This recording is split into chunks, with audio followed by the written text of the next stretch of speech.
Hi, mine's Phil. I'd like to talk about politics. So, after the last election, the at the time new Reform UK party chair Zia Youssef admitted that the party's economic policies weren't at all serious and that they would be properly costed for the next election. Yet yesterday, Nigel Farage announced basically about £500 billion worth of completely unfunded tax cuts and spending promises in a desperate grab for votes at any cost. The surest sign yet that either Farage doesn't believe he can win the next election, so he'll never be put to the test, just wants as many seats as possible, or that he believes he can win, but doesn't care about re-election, that 5 years is all the time he needs to loot the country and disappear into the sunset, leaving the UK a smoking ruin behind him. But first, for daily news and commentary, please hit the subscribe button to stay notified. So Farage has delivered a big speech with lots of attractive sounding economic policies of the sort that would impress a lot of people on the left, except for the fact he didn't mention a single tax rise to pay for them. In fact, in case you were worried, he was really leaning into left-wing policies, don't be? He also announced tax cuts for the rich while he was at it. And in reality, if he ever did find himself in Downing Street, those are the only parts of the speech that would ever see implemented. So let's look at what was announced, shall we? Let us split this into three parts before combining them together. Farage announced a series of tax cuts, a series of spending promises, and a series of spending cuts which he claims would pay for the whole thing. And before I go over the details, it's worth bearing in mind that we know the current budget is incredibly tight. Rachel Reeves is going to have to announce some major changes this autumn. We don't really know what they are. There's a lot of argy-bargy going on in Cabinet, but there will not be easy answers. So in the context of Farage's speech, what I'm saying is there is no space capacity in the budget right now. So every single penny of spending or tax cuts will have to be offset by either spending cuts or other tax rises if he's going to balance the books. So tax cuts first. In line with their policy from the election last year, which was also unfunded, Farage reiterated his intention to raise the income tax threshold to £20,000 a year. This would cost between £50 billion and £80 billion a year, just to show you the scale of the uncertainty. Now, for the purpose of these costings, I'm going to take the most charitable view and go with the lower estimate. I'm not going to do a midway point. I'll do the lower estimate. And the reason for this is because the numbers are going to end up so huge, I don't really feel the need to quibble over estimates to show how outlandishly impossible Farage's policies are. Second, he wants to abolish all inheritance tax. That is another, at minimum, £14 billion. He also said he'd increase the transferable tax allowance for married couples to £5,000. That's another £1.5 billion a year. Again, lowest estimate. You know, when you change tax allowances significantly, you're going to change tax reporting behaviour. So there's a lot of uncertainty over a lot of these measures. The figures, as I say, are the lowest costs of all the estimates. So that's just over £65 billion a year on tax cuts. And that's the minimum. Then there's general spending. So he promised to reinstate the winter fuel allowance in full. It's about £1.5 billion. And remove the two-child cap, another £3.5 billion a year. So a much more modest £5 billion a year on the extra spending there. However, he also had some bigger spending plans as he channeled his inner Karl Marx to announce the nationalisation of gas and water. Now, I'm not clear what he meant by gas. I don't think he's nationalising BP or Shell. So I assume he means energy companies, but only the gas supplying parts of the business, not the electricity. So to nationalise these would cost about £50 billion, £90 billion respectively. I'm even downplaying the buyout premium a lot here. Like in reality, share prices go up when someone's looking to buy out a company. But I'll assume that doesn't happen much or that the government somehow suppresses it. He claims that 50% of these new nationalised companies would actually be owned by UK pension funds. So it would be half nationalised. So let's imagine he can actually offset half the costs of doing this. Again, just to avoid quibbling over details because it's unnecessary for the main point. So that would be £70 billion net, but as a one-off across the Parliament, or £14 billion a year. So that comes to £19 billion a year in total on spending promises announced yesterday.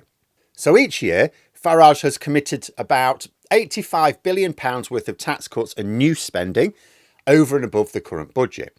He's going to need some mighty savings and tax rises to pay for this. Or actually just savings because he didn't announce any tax rises at all.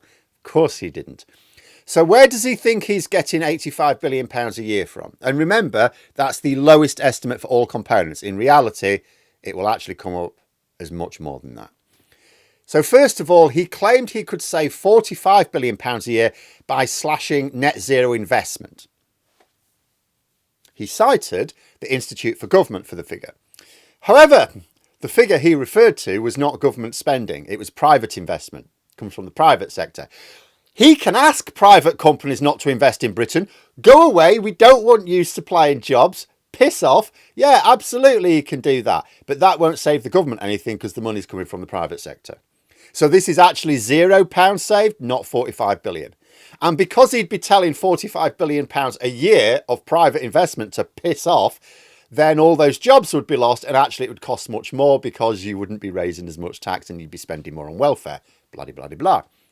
However, the Financial Times did help Farage out by noting that, the government are, of course, investing in net zero. So how much? Well, by the middle of next decade, you're talking about £1 to £4 billion a year. However, as this figure isn't part of the current budget, it doesn't matter how much it ends up being. It still isn't a cost saving for Reform UK for these purposes because it doesn't yet exist in the budget. Next, Farage said he would cut Quango budgets by 5% to save £13 billion a year. Now, from what I can tell from the actual budget for Quangos, it wouldn't save this much. But you know what? I'm not going to quiver over a few £1 billion a year, so I'll just leave the figure as it is. As always, of course, some spending cuts don't actually save you money if what you spend them on makes other spending more efficient, which is the point of Quangos. But we won't quibble. Let's say Farage has got eyed up some Quangos that don't offer any value at all. He reckons he's got £13 billion in savings here. We'll put that one on. It is at least real government expenditure that he would be able to cut, not the fantasy net zero investment he was citing. He did also refer to cutting DEI. Now, he claims this would save £7 billion a year. However, this figure doesn't come from any independent group of economists. It's from an amateur far-right think tank. The figure specifically includes £5.5 billion of savings from cutting Quangos, which he'd already announced. So he's double counting it. So we're definitely getting rid of that. But we'll be generous and we'll give him the other £1.5 billion a year to avoid argument. He said he would send all illegal immigrants home, saving £4 billion a year. However, Labour are already doing that. What Farage refers to as illegal immigrants are actually mostly legal migrants, and he will do no better with the courts than Sunak did if he tries. So he will save nothing there, especially as the genuinely illegal immigrants, along with the asylum backlog, will be largely dealt with by the end of this Parliament. Farage was also unable to explain to journalists how he would deal with asylum. So unless he can explain how he intends to save money from this, he can't just go, oh, we're just going to do this thing, save £4 billion a year. It's like, okay, so what are you going to do specifically so that we can have a look at the costings? Oh, probably the same as Labour are doing right now. Okay, so £0 saved then. And that was it. He didn't announce anything else. So, and I remind you that I'm being really generous here in not quibbling with any of Farage's figures that are not known with certainty to be completely fabricated, and even using the lower of all estimates on the costs. This comes to a net increase in the budget of £70 billion a year, or £350 billion across the Parliament. And because the actual costs are probably going to be somewhere between the lowest and highest estimates in reality, it's more like £500 billion. And that's net. That's taken into account the offset from his so-called savings. About £500 billion worth of completely unfunded tax cuts and spending promises. Basically intending to blow a hole in the economy more than 10 times bigger than the one Liz Truss created. Imagine how the money markets would react to that. There'd be nothing left of the pound. In fact, the markets would crash just on the news Reform UK had won the election on such promises before they even presented a budget. Although there will probably be some investors who will realise that Farage can't possibly do it and won't even try. As I say, two possibilities for Farage and motivations here. First, he just doesn't expect to wield power. He knows that most of the media won't critically evaluate his campaign promises. Most of the media, for example, he says, oh, I'm going to slash £45 billion from net zero, that is private investment. Most of the media won't go, oh, this is private investment.